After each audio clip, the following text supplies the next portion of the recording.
is happening on Wall Street. Economic indicators. Who knows where this is going to end up? To understand the economy, you have to understand human nature.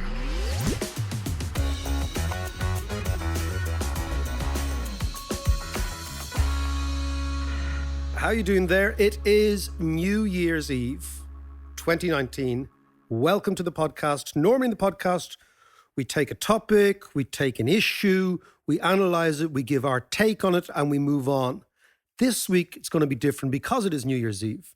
Myself and John are going to chew the cud. We're going to look back at events, but we're also going to look at the data that we have now on the podcast.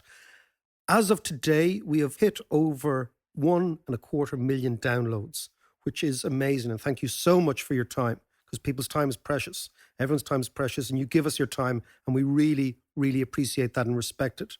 What we're going to look at is the data that has come back to us, what you want, what you're listening to, the stuff you want more of, the stuff you want less of. So we're going to kind of chew the cud over that, and then we're going to have a little, not particularly exacting, but more generous conversation about the sort of stuff that's going to be coming up, particularly in the first and second quarter of 2020, and how we're going to position the podcast accordingly. But again, so it's going to be different today.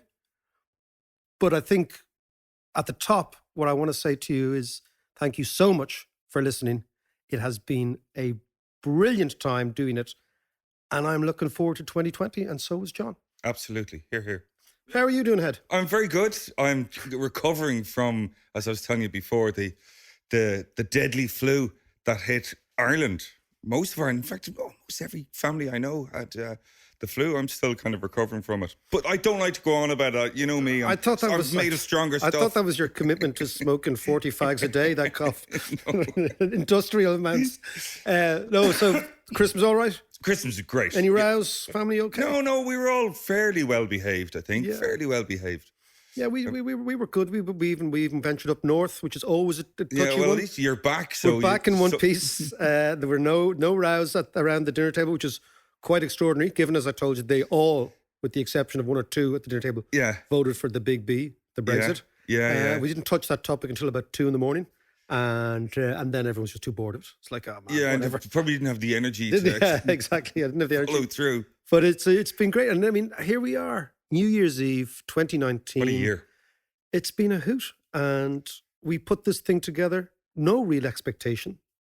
And you're looking at some numbers now about, I was just about who's listening to us. JM has done this amazing review of the year and our biggest episodes and our most popular this, that, and all the rest. And it's fascinating reading. Like, our biggest episode was the one, a hard look at human impact on the housing crisis. But that doesn't surprise me. Yeah. And because that's going to be an ongoing issue, because, you know, in a way, this is a generational thing, the housing crisis.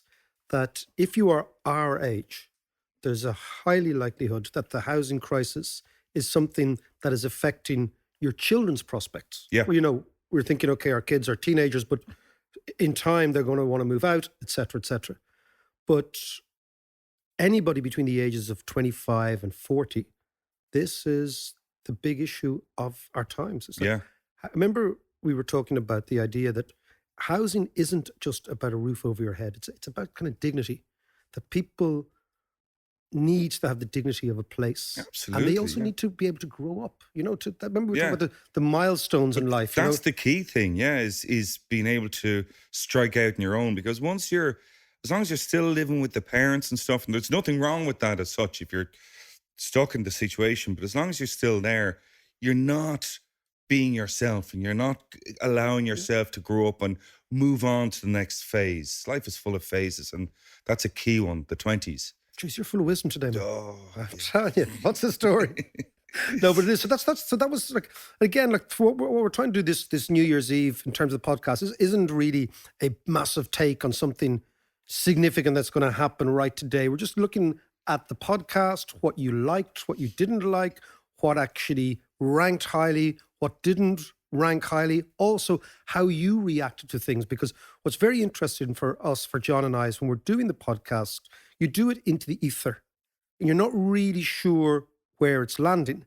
But the great thing about the data that JM, as I said, every family needs a Canadian, okay? They're a great resource that JM's, now we see what you actually wanted and what you were listening to, and that will give us a great steer for next year in terms of what we're going to focus on. Like, give us some of the Okay, so number 2 was the impeachment episode when we had Bill Black on the line. And that was great. Yeah. Well, he really kind of gave a lovely summation and simple explanation of the impeachment process, what it means. And now that Trump has been impeached, the big thing for us to look out for now is what happens next, his trial. Will there be more articles of impeachment? Or is it going to be death by 1,000 cuts type of thing? Well, it's also interesting as well about Bill Black. So it's obviously listeners want to hear also this sort of testimony of somebody like a Bill Black who was a US regulator. Yeah. And that again is a good idea, that what we should do, because luckily over the years, like, I've built up a kind of a mad contact book of people. Yeah, whether it's the book festival or Kilkenomics or all that sort of, they haven't found me out yet, exactly. But, so we should probably think, John, of doing that even more, like just reaching out to people and say, look, you're an expert here on this topic.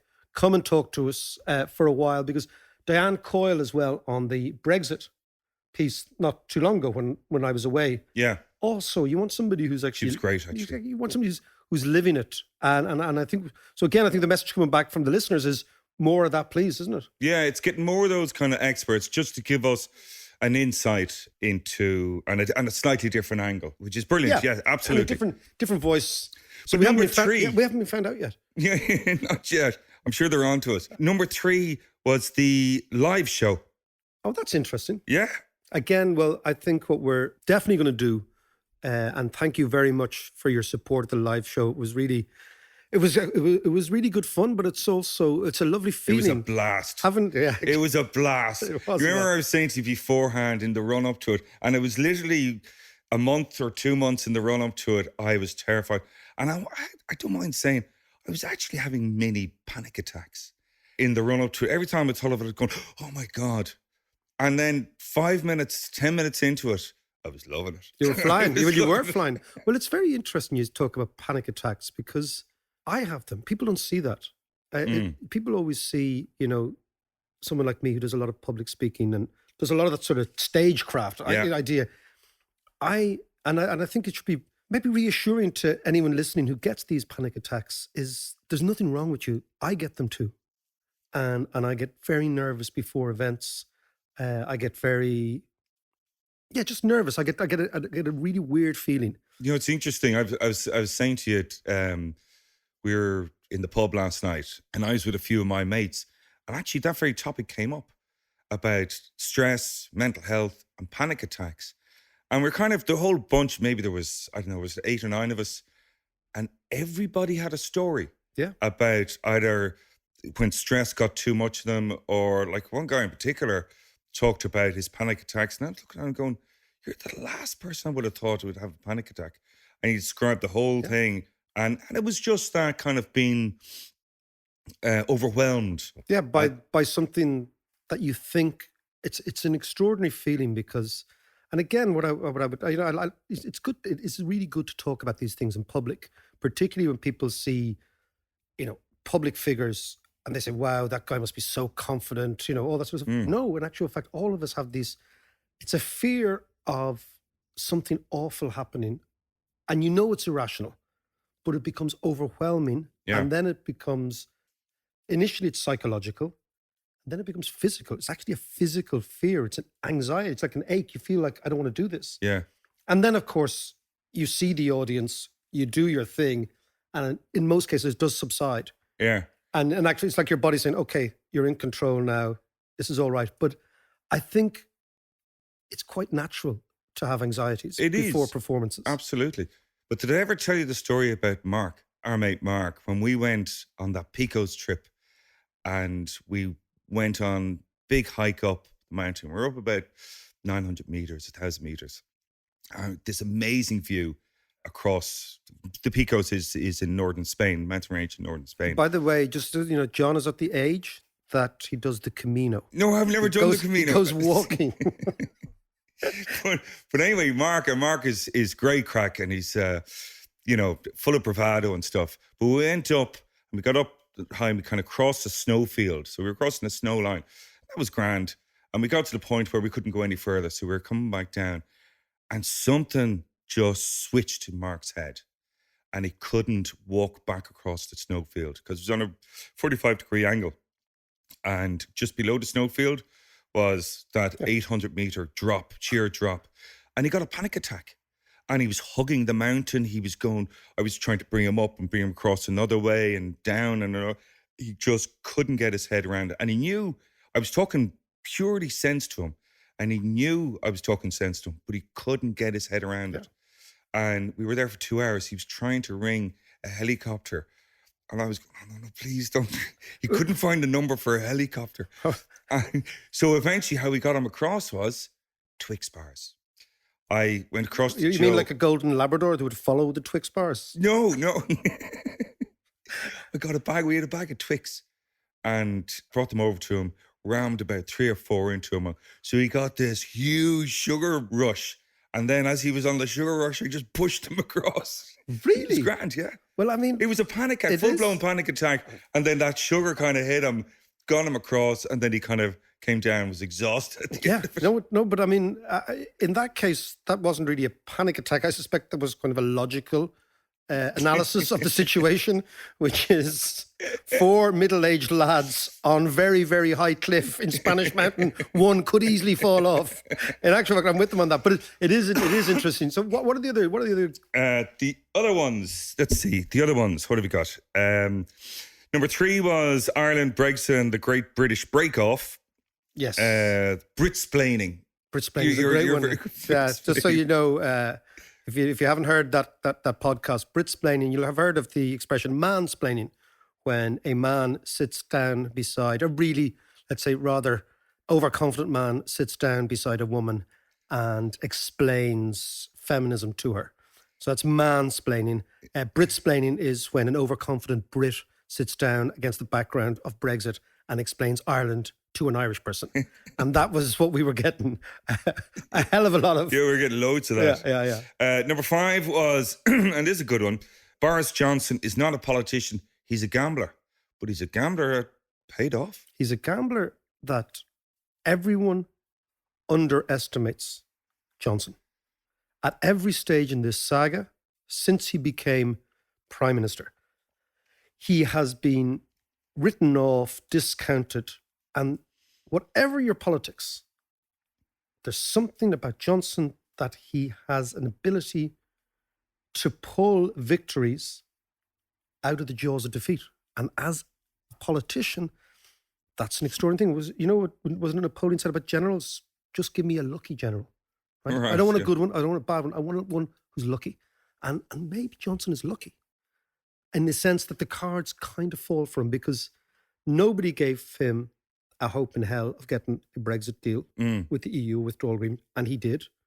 But he shafted the DUP in the process. Yeah. And he'll do that again. If you looked at the polls ahead of the British election, they were narrowing very rapidly into the last week. And he destroyed the Labour Party. Yeah. Not only the Labour Party, he destroyed everything around him.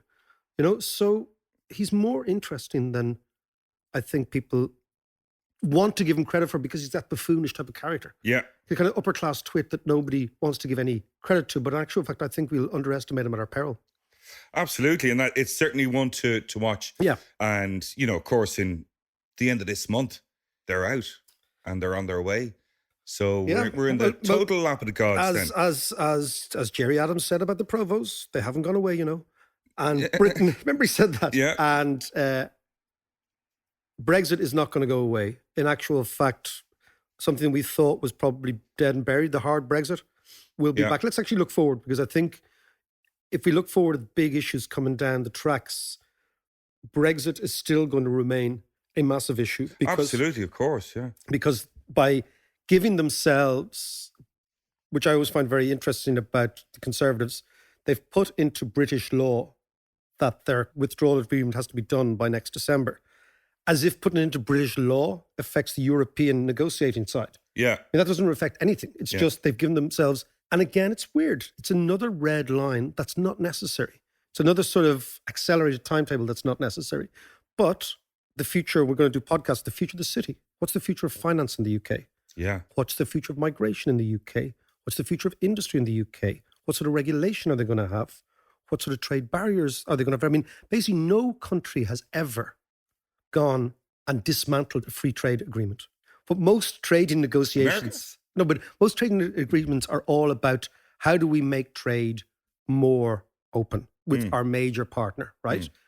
The Americans, on the other hand, have up and down tariffs, but they haven't put as central to their governance. What is it, NAFTA? Did they not tear up NAFTA? No, NAFTA is still very, very much part of the North American economy. You know, Canada, Mexico, and the United States. No country has ever willingly done, and from a position of weakness in the trade negotiations, done what the Brits are doing, which is tearing up trade agreements with their biggest partners, then going back to the table much weaker and hoping to get a better agreement. But there is no better agreement. So all that will become apparent this year. So I think that we thought we were done talking about Brexit. Not at all. And then, of course, all the constitutional issues thereafter. But I looking forward, we also have our own election here, John. Yeah. In May. My enthusiasm for that is it's a bit weak. But anyway. That's because you've led a nomadic existence. No, I think that Ireland has been run by Fine Gael for the last decade. Yeah. I mean, that's a big change in Irish politics. And it will be interesting to see whether or not Varadkar can form a government after the election next time around, whether or not Fianna Fáil would be the likely next winner. I mean, Fianna Fáil, after the last recession, should have been dead and buried. Yeah. But they're like the zombie. It's like a zombie movie. They just keep coming back. Yeah.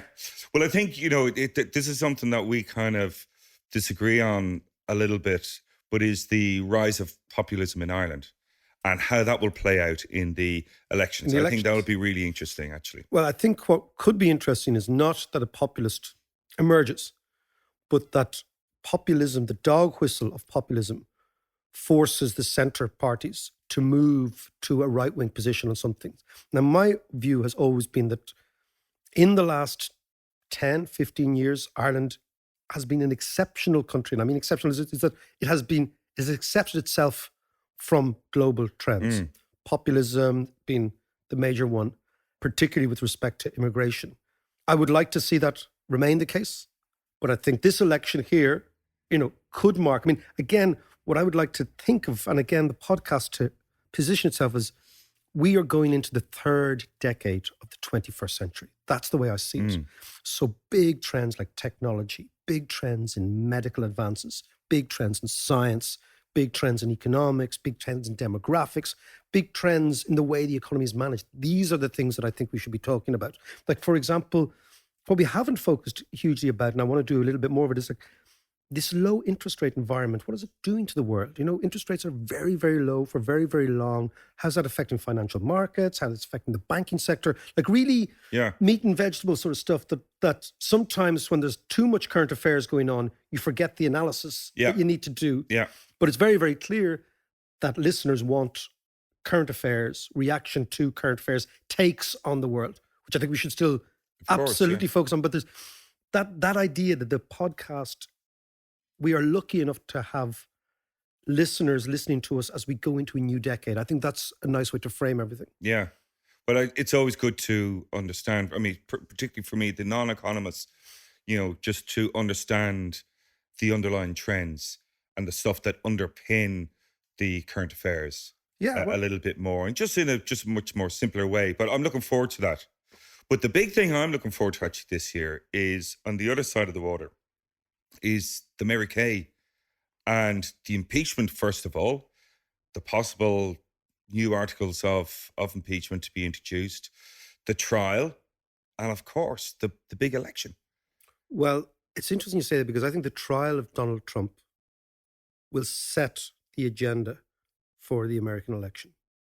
And in a way, if there was a center ground uncommitted, it's going to be much less likely the case after the trial of Donald Trump. Sure. Because Trump will play this like this is a show trial and I'm the victim. And all his lads will say, and lassies will say, look, told you so, the elite's out to get our guy, drain the swamp. Yeah. That is going to be the overwhelming political issue. But what really interests me, John, is that when you think, and this is the funny thing about forecasting, right? Forecasting is like everybody gets things wrong. Mm. Nobody knows the future. Just because you got things right in the past doesn't mean you're going to get things right in the future either. So I think with respect to the States, that will be very, very dominant. But there's also issues, like I'm going to the States in January for a week. I've got to do something over there, bit of work. And we'll do a podcast from LA. I've never been there. Oh, So yeah, that'll be- I have. I spent months there. and yeah, and you didn't really like It's it. a dump. Is It's it a dump? soulless. Yeah, it's soulless. I mean, there's some lovely little neighborhoods around, and the Pacific Coast Highway is fantastic, but LA itself is soulless. Okay, well, we'll do a podcast from there. I'm also going to India. I've been invited to speak at the Jaipur Book Festival. Oh, nice. And that will do definitely a podcast from India because, people forget that India is the future, not China, India. Yeah. India is the country with not only the fastest rising population, but in terms of population dynamics, the youngest population. Yeah. So China, the big fear about China was that China would get old before it got rich because of the one-child policy. Right. India has this huge, huge population on a purchasing power parity, which is an economic term which tries to get real value in terms of GDP, right? Mm. India is soaring past first world countries, your likes of Germany, etc. And when you're there, you get a real sense. But back to your populism idea, Modi, the boss in India, Hindu nationalist down to his toes, has introduced this new law which says that India will only accept non-Muslim refugees and migrants Yeah. from the surrounding countries, right? Which is basically putting it up. That's sort of pure. There's been riots and protests all over the place. And the interesting thing is that Modi himself came to power in Gujarat, a state in northwestern Western. India, on the back of race riots, on the back of actually fermenting race riots against Muslims from Hindu Right, nationalists. So yeah. what we're going to try again in the podcast is to bring these stories from around the world. I'd like to understand that Yeah. one a little bit more, all And right? there's a good guy I'm sitting down to interview. I'm giving a speech about economics there, but there's a good guy I'm sitting down called Shashi Tharoor, who is an MEP or an MP in India. Fascinating man. Google him. He's a really brilliant guy. He's written wonderful books. He was second in command of the UN.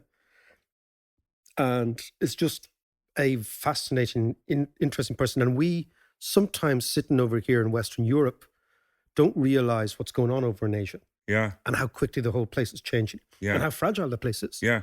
So, we're going to bring those sort of voices as well. That's an interesting one, and the whole religious aspect of India. And just before, because I meant to say about the American things, something I've been reading a lot about recently in Breitbart and such Yeah, like. John, by the way, is the only person I know, and thankfully, Know your enemy. Know your enemy. Who reads, he's a Breitbart reader, a regular, a daily devotee at the altar of Mr. Bannon, or formerly Mr. Bannon. What are the Breitbart saying? No, they were talking about, in the last few weeks, there's been the evangelicals, and your man from the editor of Christian Today wrote an editorial about Trump. And the evangelicals are supporting Trump weirdly. And he basically called them out, saying, how can you support a guy and follow a guy who's basically immoral? And he was basically saying, we need to remove him in the trial. So your man has now since left. This was the magazine that Billy Graham had set up. So it's Billy Graham's son who's now running it. Anyway, so then another Christian magazine is coming out saying the same thing, but it's splitting the evangelicals in two. You got to remember, there's 30 million of these guys. So they're huge. And they vote. And they vote. And they vote. Yeah. But the And thing they, is... they also take one position. Like they will take an Absolutely. evangelical position. and it's interesting, but Al, the last thing I was going to say about it, Al Sharpton, Who is not an evangelical. No, definitely not. But he basically was commenting on it, and he accused the evangelicals of selling out Jesus. And that is fighting talk. Well, it is fighting talk. And Sharpton, of course, as you know, was the character that Tom Wolfe based one of his main characters at Bumfire the Vanities on. Oh, Yeah, Bumfire the Vanities, probably the best book of the 1980s. Certainly kind of fiction, non-fiction. Tom Wolfe, of course, I think actually passed away last year. And the Reverend Al was the basis of which Tom Wolfe built a character, firebrand, Right. African-American preacher, Yeah. stoking things up, the whole thing. So for me, America is all about civil war politics, right? That it's actually Big a time. civil war, right? Yeah. And that civil war is running incredibly deep. It supersedes all notions of economics. Remember we said culture always trumps economics in the end. Mm. And what Trump and Johnson and all those guys are doing, their playbook, Modi as well, Yeah, Modi, yeah. is they speak the economics of the left, but they operate the culture of the right. So they go right on culture, they go left on economics, they absorb up the disenfranchised, lower middle ground. And that's how they have changed politics. And as we go into the third decade of the 21st century, the lesson from the second decade of the 21st century, the one that's just passed, is that politicians who tack left but talk right get elected. 2020, I reckon, is going to be a great one, and we're going to make it a great one together. Absolutely. They're really looking forward to it. So Happy New Year. Happy New Year, everyone, from Johnny, myself, Cheers. and JM. Cheers.